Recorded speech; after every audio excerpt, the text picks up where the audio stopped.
This is an Irish independent podcast. Now then, you're very welcome along. So the League of Ireland season 2025 has enjoyed a build-up unlike any of its predecessors, I think it's fair to say. More coverage, more anticipation, more expectation than ever, really. Opening weekend was bookended by 2 live games on Virgin. So on Friday, we had our defending champions Shelbourne. They put down genuine marker against Derry City. An electric first half, 3 goals scored. Less electric half-time, but we got there in the end. And then yesterday, Bohs 1-0 winners in front of 33,000 plus at the Aviva Stadium against Shamrock Rovers. Rovers, of course, will take a 1-0 lead to Tallaght Stadium against Molde on Thursday in a knockout European tie. Elsewhere, Pats, much fancied, a little tame at home to Drogheda, 0-0 draw. Big crowd at Turner's Cross to watch Cork City back in the big time, 2-2 draw with Galway. And in the other game, Waterford, 3-2 win away to Sligo. All in all, you would chalk it up as a very bright start to the new season. Aidan Fitzmaurice has been covering the league and Irish football through good times and bad. He's here in the studio. Welcome. Thanks, Joe. On a busy sporting weekend, Premier League and lots of high-profile Gaelic football, the League of Ireland felt like a very prominent player, I have to say.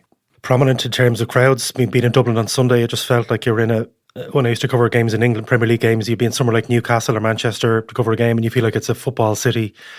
Dublin doesn't always feel like that, but on Sunday it just did. The whole town, especially around Dublin 4, just top. The buses were jammed, the pubs were packed. Friday night it was busy around Tolka Park. Richmond Park sold out on Friday, even down to the first division. It was a busy weekend and it did really dominate the live coverage of the 2 games. You know, social media, even print coverage. I thought that the print coverage of the weekend, I will come back to it in a second, but compared to GAA, I thought the coverage across the print titles of the weekend blew the GAA out of the water. That's an issue we can come back to if you want in terms of promoting the game.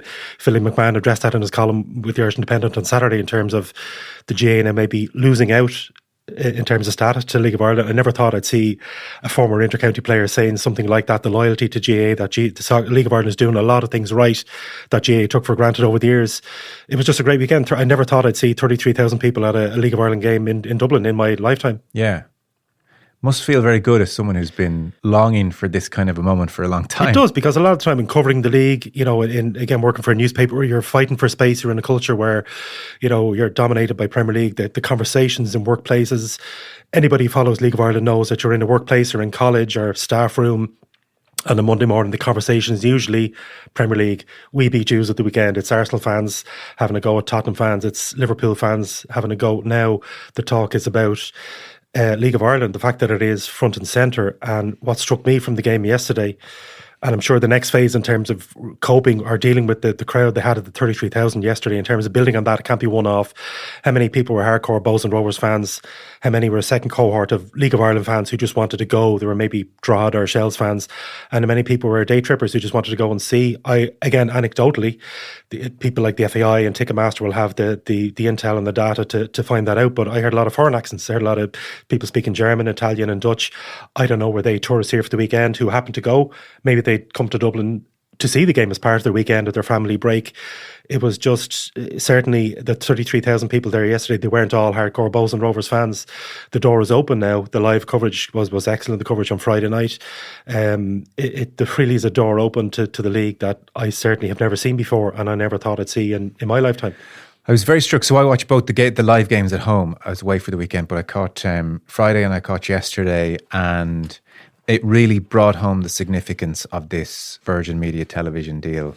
The notion that consistently across the however many weeks until the end of the season, that more often than not on a Friday, certainly, you're going to be able to turn on 7:30 and you know it's there. And the coverage was excellent. And for so long, I think there was often that burst on opening weekend, good crowds traditionally. The game would be on TV and RTE and another couple of games, and then it would just disappear for a large chunk of the season.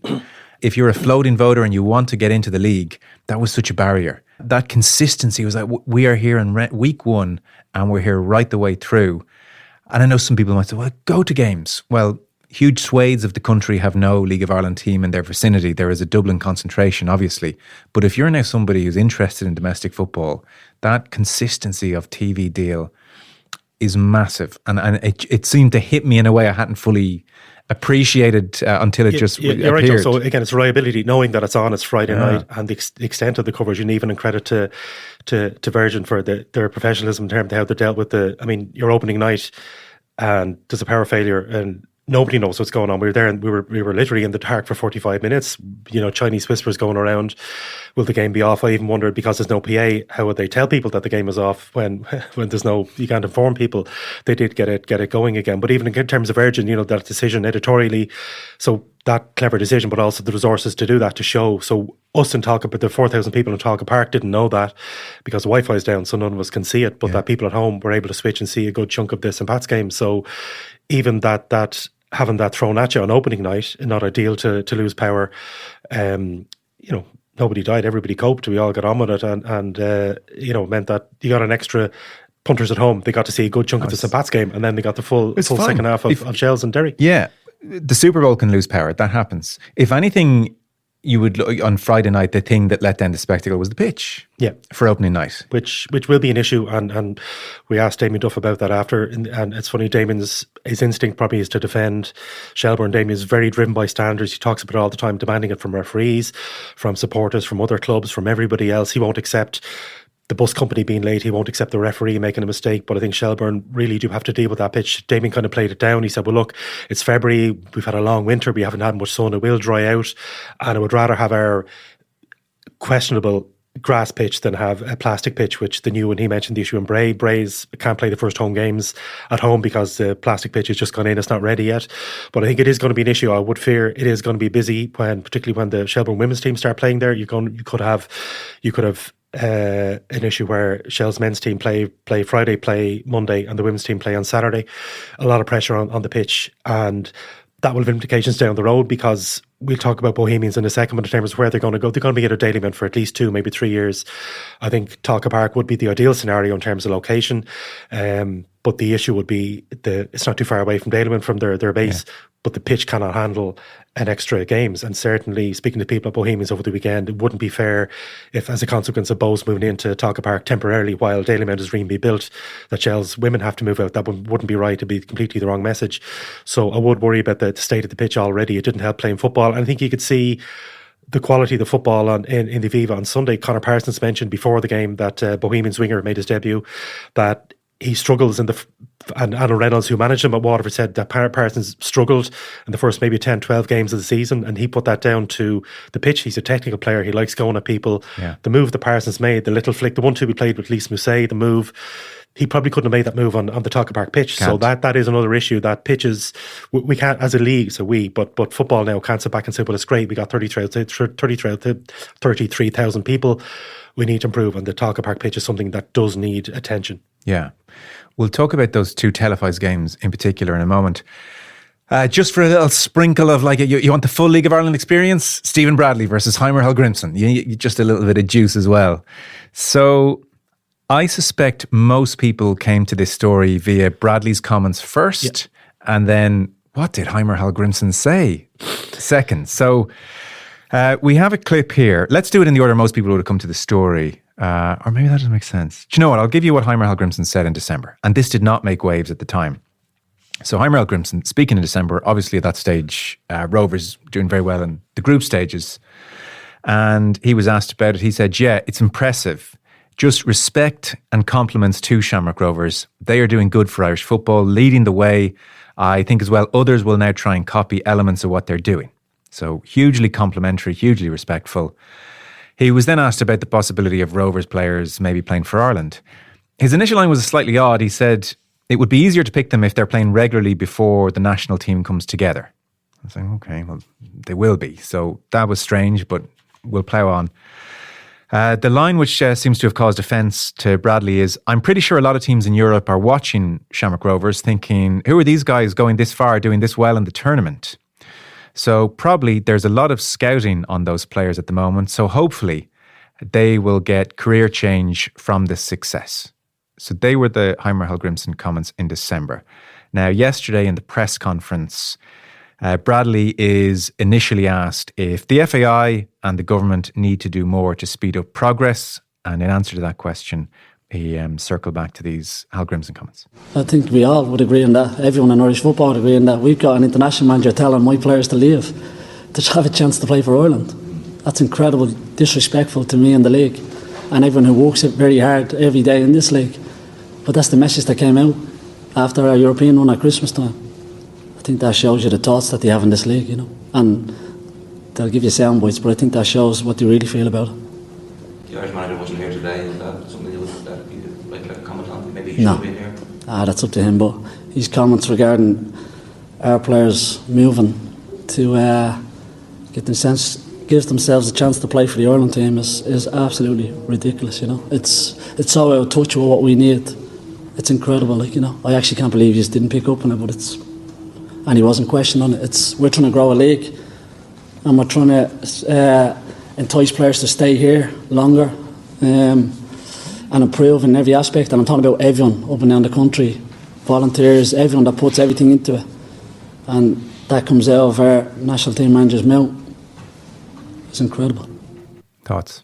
He was very angry, and he was angry with Hallgrimsson. He was angry with us. He mentioned us as in the media a couple of times that we didn't pick up on it, and we were all.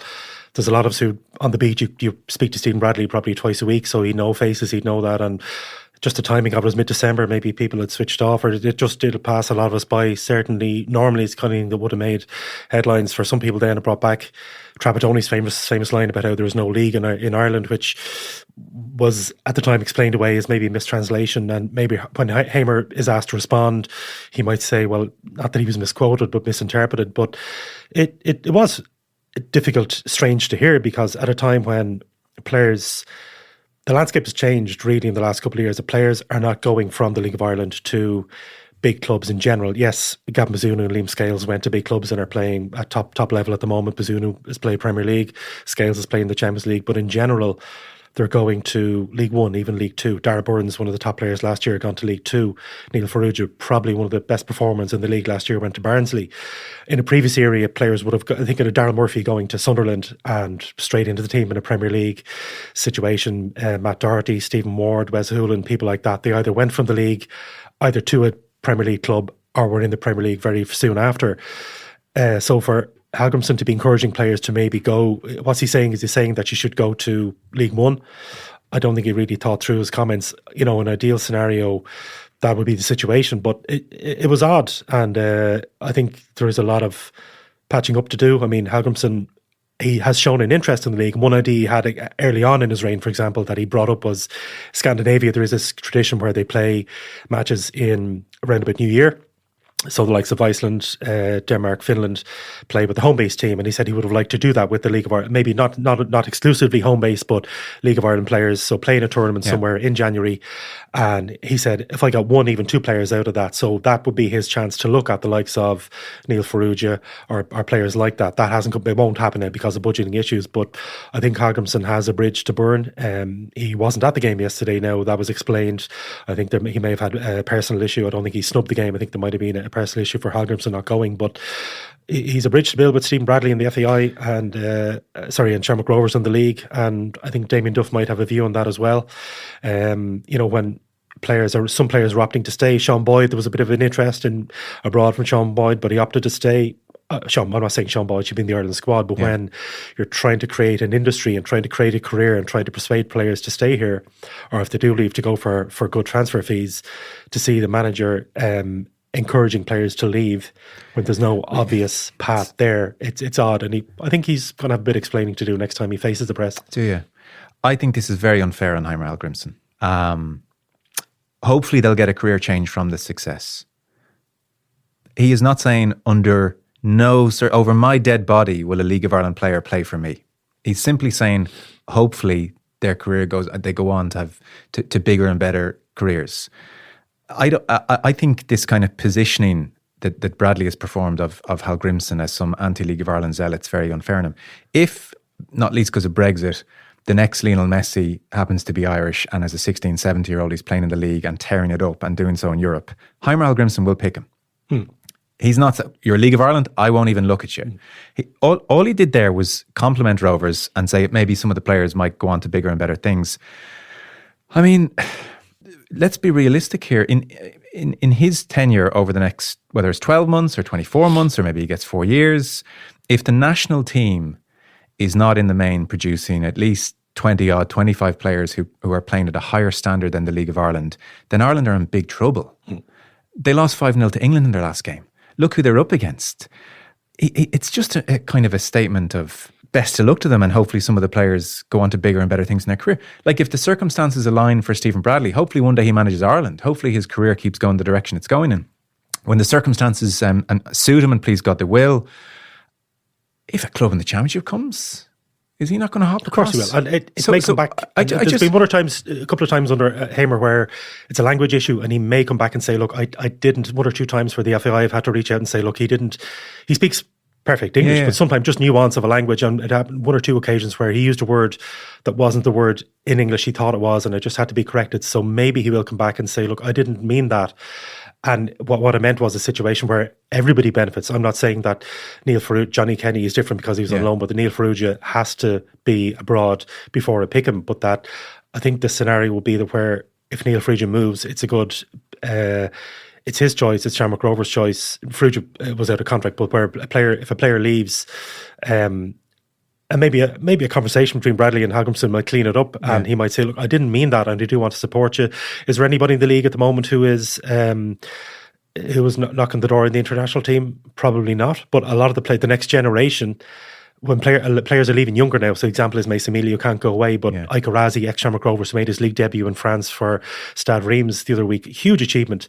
Jayden Numa, who's at Benfica, ex-Core City, his time Benfica was delayed by injury. I think he played in the UEFA Youth League for them last week. Those players have left the league, and they're clearly, that's a long career path. Uma isn't going to play for anywhere he's only 16, 17. Ike Razi. To credit Shamrock Rovers, they had another 16-year-old playing yesterday, 2 16-year-olds in the team. So I think it possibly is a language issue, and it might have helped if Hallgrimsson had more interaction with the league and with more managers. So maybe over a coffee they might sort it out and say, look, I didn't mean that, I'm not going to be best pals. But because I heard Bradley's comments, and I assumed before I checked Hallgrimsson's comments that Hallgrimsson must have said, oh, the League of Ireland's no good, no one in that league is going to be good enough to play for me, that's just the reality. He didn't really say that. He didn't say that, and the reality is a player. So Neil Ferrugia might be, I keep mentioning him, but I mean there's other players who may come into the league and may come into the frame for the international team, because what we've had over the last couple of years is good. The depth of talent is very low. We asked Hallgrimsson this last year, who's in your frame, who's on the edge or who's knocking on the door, and the one player you mentioned was Conor Coventry, who's playing in League One for Charlton. So it's not like there's a huge reservoir of talent, but it is probably a fact that not many players have been capped in the last while. You know, Stephen Kenny, despite his strong links to the league, capped very, very few players. And Bradley referenced that under Kenny, Graham Burke and Aaron McAneff came into the squad, but weren't capped. Brian Maher and Neil Ferrugia came into, James Talbot came in to train, but weren't capped. So there is a door open there. But even when Stephen Kenny, with his love for the league and dedication for the league, didn't cap any, I think Jack Byrne was the only one. And Mick McCarthy had capped him already. So that kind of shows that there isn't... it's not like people are being ignored. It's not like there's 10 League of Ireland stars out there who are good enough to play for Ireland and being ignored. They aren't. So it was unfortunate, but Bradley was irked, and you could see it by his body language. And unfortunately, us, the media, we got it in the neck too for not doing our job, according to Stephen Bradley. But what would you pick him up on? Like, you didn't pick up Hallgrimsson this. What's the issue? What would you say to Hallgrimsson? Because Stephen Bradley says Hallgrimsson is telling players they have to leave the league. That's not what he said. No, he's saying he's misrepresenting Hallgrimsson. He possibly, yeah. So if he's saying that if he was to get I wasn't there when so again, you're nuance. Maybe you're reading Hallgrimsson's. We haven't heard the clip. I wasn't there when Hallgrimsson said it. So maybe if you'd been there, you would have got more of a nuance and more of a feel for what he said. But saying that they might get career. And that's happened. They'll hopefully get a career change. But if Stephen Bradley wins the league for the next 10 years running and wins the Europa Conference League 3 years in a row, what's going to happen? he'll be in the frame and he will possibly have offers and he will take a job. That's not a slight on Rovers. Yeah, that's career. And he's just saying hopefully some of these players go on to bigger and better things. Why would we not want them to play in the Champions League? Why would we not want them to? Why would we not want Michael Noonan to have a Premier League career? Yeah. Am I now anti-Irish League of Ireland for saying I hope Michael Noonan goes on to bigger and better things? I get the point. Because he said at one point, they're all about sound bites. The League of Ireland, the FAI, when it comes to the league, they're all about sound bites. Heimir Hallgrimsson, ironically, could give you a soundbite and say, "Oh no, League of Ireland players, I'll look at them," and then do what Stephen Kenny did and not pick them. Yeah. I don't know. I just now we're talking about it too long, but it just seemed like a lot of anger over a relatively minor misdemeanor. I don't know what's going on. Is Hallgrimsson part of a wider frustration, maybe on Bradley's part? Well, he'd also lost a derby, so I mean, there's that as well. Maybe. So you've just lost the first game of the season. You've seen two players come off with injury. You're heading into huge game against Malda at home on Thursday. You're already down two players from suspension. Yeah. So he was clearly. Maybe if he hadn't said it, people often say, a lot of managers say they don't like, in England, I'm talking about any level Premier League, that they don't like doing a post-match interview. I'm talking about Premier League level. They would rather do it the next, because you've calmed down. So you Guardiola, anybody, Arne Slot, you come out and you prompt in front of a camera 10 minutes after your blood is boiling, and that lots of managers said that. God, I wish I just waited till the next day. So there was frustration there, and it clearly, that was probably in the back of his mind. It came to the front of, because it wasn't a question about what did Heimir Hallgrimsson say. So it was just think part of Bradley's frustration the day they lost. Didn't just lose a game; they lost to their rivals on the opening day of the season, and had two players possibly injured. So just frustration came to the fore. Yeah. To be fair, he's entitled to be frustrated, and I suspect. It'll be sorted out one way or another. The game itself, Bohs 1, Rovers 0. It felt very befitting of the environment, I have to say. You didn't turn it on Sunday and think, "Oh, this feels odd." It just really worked. The pitch helped the quality of the football. Is there a hope now that we'll see a bit more of this? Like I just kind of thought, God, that can't be the only time this season. Almost crossed my mind, There was a huge danger that it could be a letdown on a number of fronts. That the game could be all this build up. I mean, that can happen at any level. You can pay €500 for a ticket for El Clasico on the black market, and you see the worst game of your life. Yeah. Any level, any league, anywhere, a game just doesn't live up to the hype. The wind can be a factor. It was a really good game of football. Yeah. It was exciting. There was chances. The movement for the goal from Mousse and lots of little angles. That was quality. The 10 million player involved in the goal. But Bohs' two best players were probably Dawson Devoy, a local lad, and Niall Morahan, somebody from Leitrim. Like, that's brilliant. A lad from Leitrim playing for a League of Ireland club on that stage in front of 33,000 people. It was brilliant. I think the other factor for me as well in terms of the day was that there was no trouble. I think there was... How big a fear is that? I think that there was, because there'd been trouble before. A lot of it isn't. It's imported because, particularly with Bohemians a couple of years ago, where there was an incident before the cup final. It was a Wrexham. Yeah. Some Bohs fans so-called fans had a link with Wrexham. Yeah. Wrexham crew came over, not to see the game, to cause trouble. So there was fear. I don't know if that was down to guard intelligence. So it's like they always say about assassination attempts and politics. You never hear about the ones that are, you only hear about the ones, you don't hear about them because they're snuffed out. So maybe it was guard intelligence, maybe it just didn't arise, and that those troublemakers didn't travel over. But I thought that it built, the whole day just felt good. The goal, the quality of the goal, the movement from Parsons, it wasn't a letdown. Anybody looking at that, I think the next stage will be to look at it now. I mentioned earlier on about the analytics and to see where were ticket sales. Was it people from abroad? Was it hardcore? The issue will be, can this happen again? Shamrock Rovers are unlikely to want to move their games out of Tallaght Stadium. It's 10,500. It's probably adequate for their needs. Maybe they could sell 15,000 for a Bohs game or Shells game, but is that worth moving to the Aviva for an extra 5,000? But certainly for the other grounds in Dublin, Damien Park, Richmond Park and Tolka Park, they are straining at the edges, and that's when you need to look at the figures. Would Shelbourne, St Pat's, would that justify a move to the Aviva? Would you sell 20,000 tickets for a standard Friday night game? Is Aviva available? Of course, it's not always going to be available, but I think the fact that it worked gives you a basis to work from. The occasion was good, the game was good, there was no trouble, TV, everything about it clicked on the day. No, it really did. From Rovers' perspective, obviously they've got so much going on at the moment in Europe.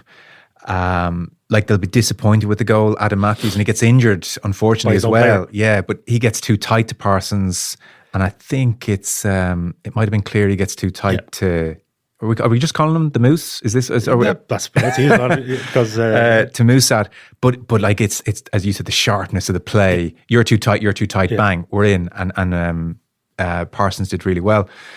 So Bohs were good, and they were putting Rovers under pressure. That said, and it was remarked upon at halftime as well by the panel, but Rovers right across, Lopez, Lee Grace, Cleary, just playing out from the back, weren't as good as they so often are. They were giving it directly to Bohs players, or the odd time because Bohs had pressed up, they're trying to clip balls into the likes of Burke, and even they weren't really coming off. And so for a lot of the first half in particular, Bohs were just on top of Rovers, it felt like, albeit when Rovers put something good together, they did manage to play through Bohs really nicely. Yeah. There was the moment where Burke was in and he kind of tried to, maybe should have shot with his right foot, hook it across goal. Yeah. So it was there for Rovers, but they just maybe understandably weren't quite as sharp as they often are. They were leggy in the first half, a bit better in the second half. And again, a lot of that is down to, and Bradley said he's learning this all the time about management. He made changes they had only played in Europe on Thursday. They travel back through the night. There is that issue. It's a 2-hour flight, but still it affects your body, affects your recovery. And he had to plan for that. He also had to plan for Thursday. Of course. So Grant didn't start. Grant come on.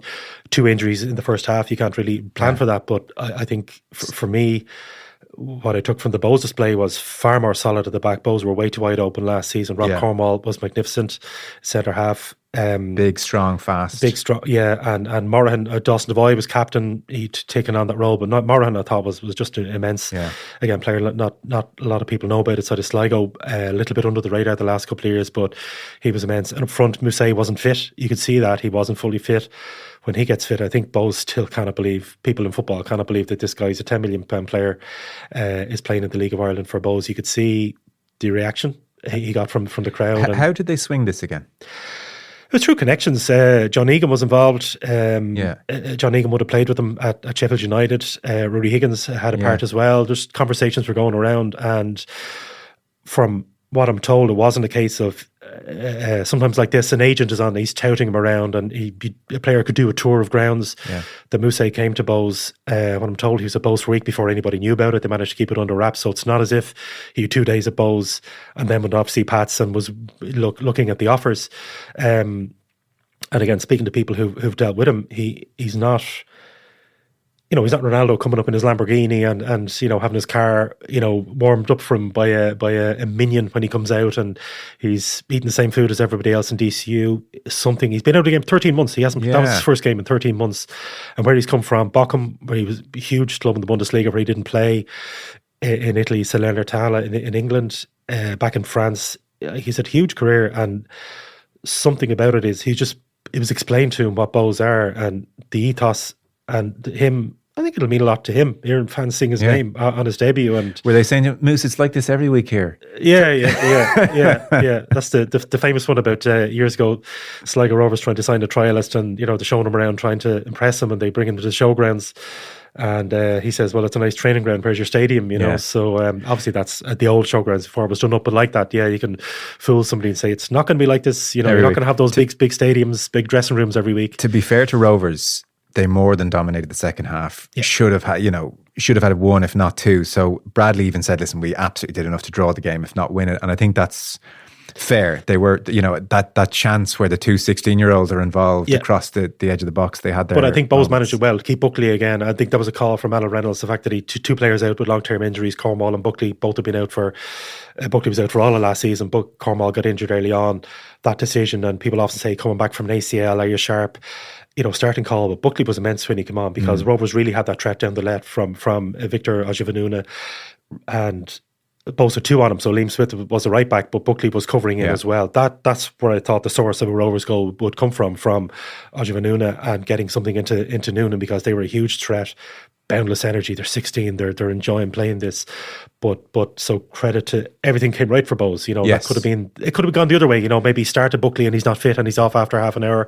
I think Bohs, their game management was very good, and they weren't clinging on. Talbot didn't have to make too many saves, but to credit to Cornwall was immense. But Niall Morahan, I think he's going to be a huge player for in the league this season.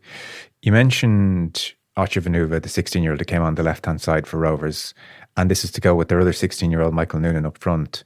So in the first half, at one stage, there's a ball fed into Noonan and he waits for the contact from behind and he goes down, and Keith Tracy in commentary and Virgin was saying, love that, clever, that's really, for a 16-year-old, that's smart. And it's a subtle thing, and you're looking out for subtle things with someone like Noonan where Mountney is thinking about passing the ball back to his keeper and he's thinking about it, and Noonan can see he's thinking about it, but he hangs back. He stays out of Mountney's line of vision. I'm hanging back. And he can see Mountney's about to pass it, and then he goes and he intercepts it, and you think, this kid's got brains. He's got brain, yeah. He's got it. Yeah, and even Ojavanuna, who Bradley was speaking about after, and again, he's 16. I mean, he looked it when he came on. Yeah, but Kevin Doyle was speaking about this recently, talking about kids playing. Kevin Doyle was saying when he was 16, he no more could have played, Premier League football, Premier Division football in front of three. He just couldn't have done it. He wasn't physically, mentally ready. These guys are ready. And Bradley said that he's not phased. And he was asked where is Victor's best position. He said, well, he doesn't see positions. He played him, left wing back, right wing back, into 10, into 6. He can play him anywhere, like an old school footballer where, a bit like schoolyard stuff, give me the ball and I'll go out there and do it. And for that, so that's, Rovers clearly are bruised. They have the luxury of, you look forward. They won't, the bragging, Bohs own the bragging rights now, and that's going to hurt them. In fact, it was Bohs' home game and everything else. But the two 16-year-olds who left an immense, because one of the question marks about Rovers the last couple of years is where the aging, where they're placing people, had the likes of, Grace and Lopez and people like that. Jack, when is their time up? How do you judge when their time is up? Managing that, not losing that experience. But when you have two 16-year-olds playing on that stage, who don't look out of place. They weren't taken off after half an hour. They weren't fazed by it. No. And the fact that Victor missed his chance to score, I'm sure when he looks back, 99 times out of 100 he scores that and he scuffed it. But he kept going. He didn't shrink out. He didn't let his head drop. It was huge, again, for Irish football, where we're going, trying to produce our players. And you mentioned the national team earlier, Joe, for Shamrock Rovers to produce him through their feeder clubs and everything else, for him to come through the Irish system. We never had a system before. We didn't have a pyramid. Those lads went to England at 15, 16. Keith Tracy was gone at 15. Whereas now the current Keith Tracy would have an opportunity to play in your home city in front of 30,000 people and get in a car and drive home and have dinner or sleep in your own bed that night. It's a really fascinating thing that's happening right now in that respect. And I guess we'll see it through Mason Melia and maybe in due course, don't throw me in here with Heimir Hallgrimsson, Michael Noonan, if he does go to the UK when he turns 18. What is the better route? Is it to be playing first team football in front of 30,000 and all that goes with it, and winning 3 points and hard-nosed professionalism, or like yesteryear, going over at 14, 15, playing academy football? And it's going to be fascinating kind of real-time experiment to see which benefits the players most. And anybody in football you ask that say there is no rule, because some people it suits. I said the Kevin Doyle example where he just said he admires 16-year-olds playing because he wasn't physically, Kevin Doyle said, Kevin had a brilliant career. He said, I just wasn't ready at 16. I couldn't have handled it.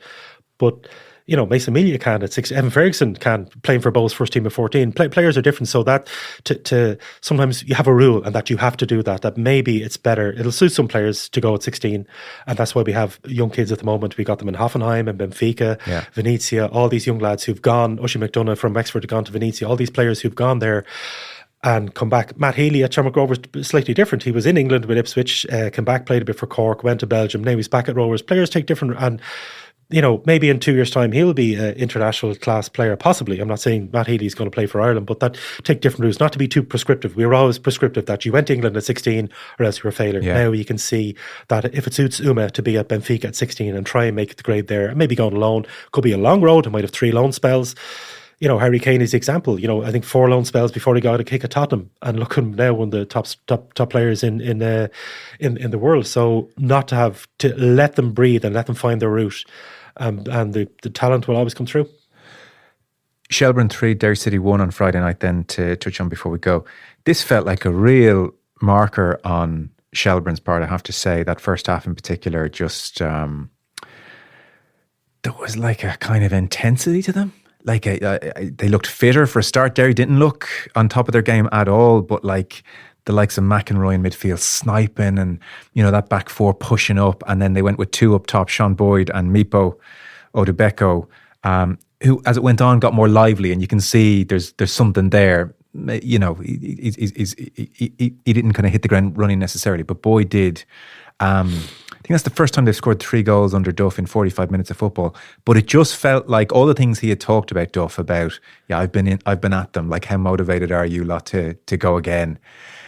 They seemed like a bunch to me that had Duff questioning them and everybody going to they didn't stroll out going, well, we'll just show up and do the same again. No, and I've been listening to a lot of his comments pre-season. I'm wondering where Duff is getting this from. Is it his own career, players he's seen, the people he's worked with? I think Duff is big into other codes. I think we mentioned this before. He's linking in with the Leinster, Donegal, Callan, Brian Fenton, people like that, learning things. And we love Telfer too is my favourite quote of last season. So, leaning into that, and he's talking about hunger. Even he said at the game on Friday, the delay, he said players were going on their phones and I had to nip it in the bud. And you understand, you're a player there, you don't know what are you going to do. So 21-year-old, you turn on your phone, and Duff said straight away, don't go on your phone. What are you going on your phone for? So that psychology mixing. McEnroy was very good in the middle, and more players to come. They've since signed a player. They probably signed 1 or 2 more. Meepo, I thought was excellent. Probably very frustrated. Could have had a hat trick. It didn't score. How he deals with that as well? Is he angry going into the next game? Is he calm? But he's got the tools to create a lot of chances for himself. He does, yeah, and he'll get the chances. So I think Shelbourne, where I'd worry about Derry. I think there was a lot of talk in pre-season about the Derry model of going for experienced old players. I looked at their team. 6 of the team were over 30. 4 of them were 33 or over. They looked old to me. They didn't look. They didn't look like a team who were fitted, had a good pre-season. They looked leggy. The pitch didn't help. I would, on that evidence, these words can go back and haunt me. I'm not saying Derry are going to get relegated, but they looked old. They looked leggy. They looked like that what Derry served up will not be good enough across the season. Maybe when they get back to Brandywell and they're playing on their own pitch, it might suit them. But certainly Shelbourne, a lot of signs from the opening weekend. Duff, and before we leave, I just mentioned, I know we're probably accused across the Irish Independent of ignoring the First Division and focusing on the Dublin clubs and the primary on Duff. I mean, to me, one of the standard results of the weekend was Wexford under Stephen Elliott winning 3-0 at UCD. There were a lot of goals as well, a lot of excitement in the First Division, 3-2, Cove 3, but that was big as well. And Stephen Elliott going to Wexford has kind of gone under the radar. Wexford don't have that. They haven't been in the league that long. They haven't got that tradition that Athlone Town and clubs like that have. But that to me stood out in terms of what Stephen Elliott has done. So, looks like the First Division could be interesting as well. Having a presence, a personality like Stephen Elliott, ex-international, ex-Premier League in the First Division. Again, that was kind of lost a little bit on because of the fuss over the focus on the Aviva and focus on Shells. But it was a pretty good weekend for the First Division as well. And all that UEFA money guzzling now into the Premier Division. That race to get into the Premier Division in the First Division is very acute right now. It's very significant. So, it's huge because it's several hundred thousands difference. Yeah, and clubs can see the path to Europe, and they know that the prize money is the same. You get 100 grand for winning the league. You get 35 grand for winning the FAI Cup. One round in Europe can get you 300 grand. So the ambition there to get into Europe, only 4 teams can qualify. The rules are changing as well now. From what I understand, next year the winners of the FAI Cup will have a path into the Europa League as opposed to the conference, which would change things as well. That's again opening up another door. But that pressure to get up is going to intensify. But a lot of money gone in. Cove, a lot of investment coming in, a lot of new players coming in. About half of the Cork City team from last year, a new manager. But it's just one to keep an eye on. Easy to ignore or forget the First Division, but there's some goals. Dundalk as well under first game under Kieran Kilduff getting a win. So the Dublin concentration isn't ideal. So you want teams around the country. No, to me, the key for this season for this will be last year, even though it was a good season for the provincial clubs, particularly Galway United, Waterford, Sligo Rovers and Drogheda United all achieved their aims last year. Drogheda more so overachieved because they won the Cup and qualified for Europe, but they can all be happy with their seasons. But the top 3 was still a Dublin 1, 2, 3. If Bohs are going to be stronger, it's not much good for the league if next year is just a mixture of Bohs, Rovers, Shells and Pats, and that case for the next 5 years. You would just like to see one of those being able to build on the positives and cracking it, so it's not just a Dublin, because we'll all get, if it is just Dublin top 4 for the next 5 years, we'll all get pretty bored with that. Yeah. Here, by the way, before we sign off, is Damien Duff speaking on Virgin after that 3-1 win against Derry? I guess the longer it went on at half time, I think there was 40 minutes between the first and the second half, maybe 45. The longer it go on, you fear. Obviously it was in some people's interests in this ground tonight to look to get a call off ASAP. It wasn't in mine. So yes, I was calm, but I'd like to think I was very firm. There's a lot of people here, sacrifices made, money spent, so to give us that extra 20-30 minutes to get the lights back on here, it's the beautiful game. We want to play football and we wanted to finish the game. What do you say to your players in that instance when it's hard to keep concentration levels on for the 40 minutes? You're getting not too much information about when the game is going to resume. If it is going to resume, how do you keep them focused? Well, obviously the energy and emotion naturally dies down, but it's about, I guess, keeping them mentally engaged. I see a couple of lads after 15, 20 minutes checking their phones and Twitter and other. Get back in the moment here. So, I have to say they dealt with it very, very well, brilliantly. In fact, it probably never happened to them again in their career. It's a once-off. We came back out, created chances, could have been more. Anne-Marie Keegan there of Virgin Media Television with the questions. So that's Duff, and he looks every bit as energised as he was last year. There's no hint of the intensity getting to him at all. Before we sign off, Rovers were obviously excellent in so many ways in Molde on Thursday. They've put themselves in just such a tantalising position. I think 7,500, 8,000 tickets sold for Thursday. Who knows, over the next 48 hours, they might get closer to a complete sellout. But it's going to be an electric atmosphere. They're 1-0 up. Tempting to sit back and hang on, but that won't be their way. So how do you see Thursday going? Mulder played a lot of football on Thursday. A lot of it in their own half, not overly threatening.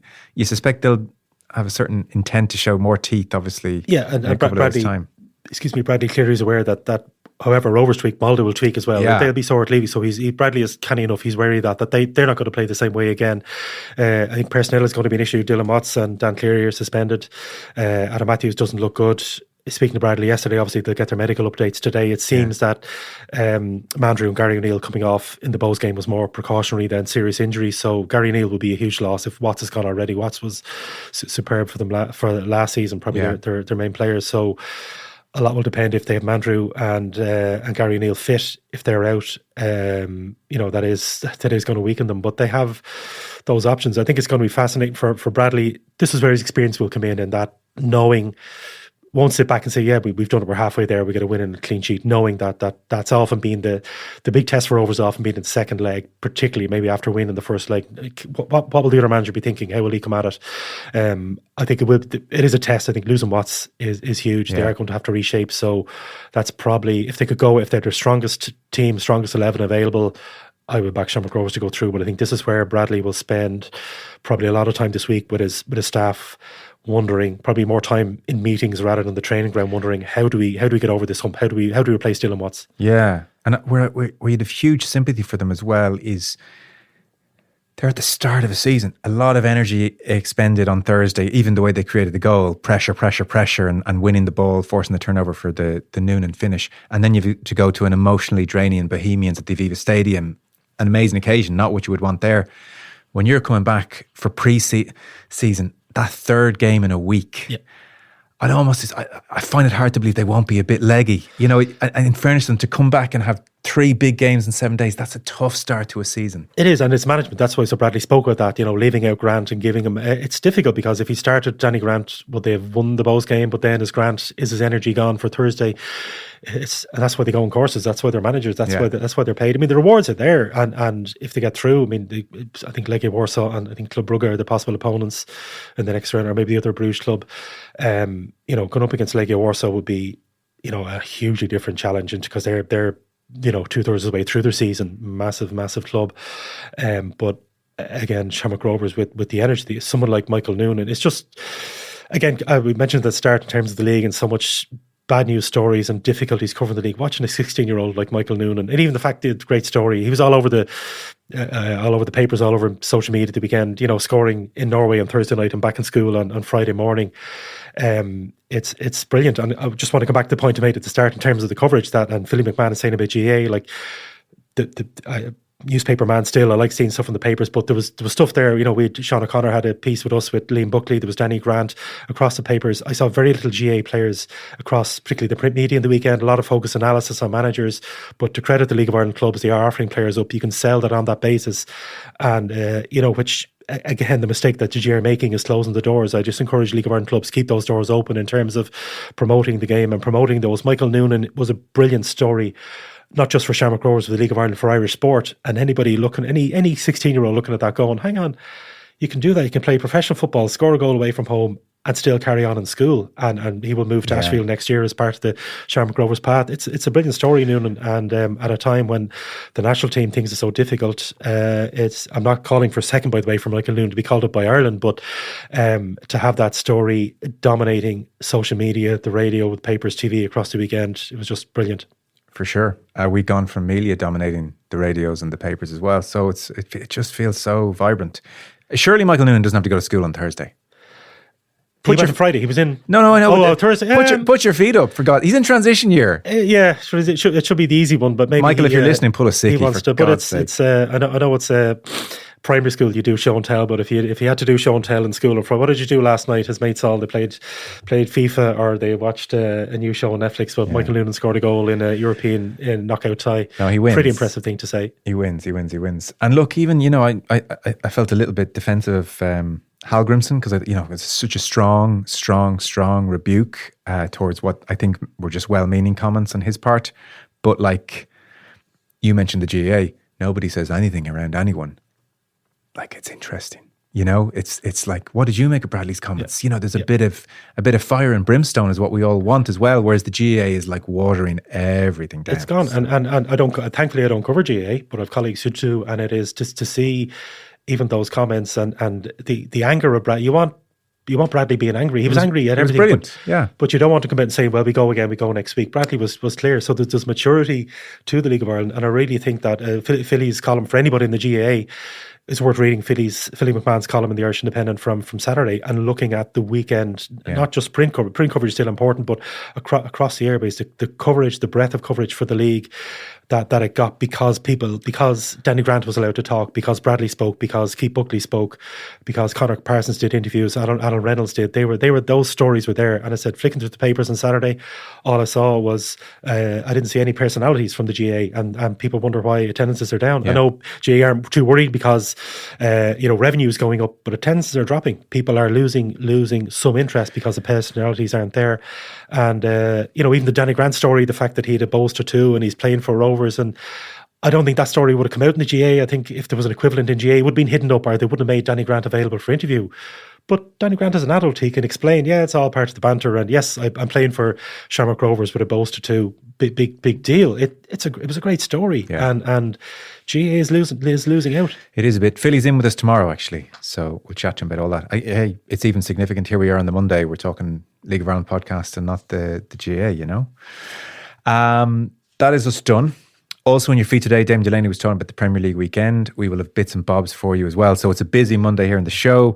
Our football coverage is with thanks to Sky Sports. You can enjoy lots of exclusive live sport, including every golf major, the 2025 Ryder Cup, every F1 race. There's Premier League darts. There's the 25 Lions Tour. There are Premier League games as well, including Man City Liverpool this Sunday on Sky, who will support the football show here on Indo Sport.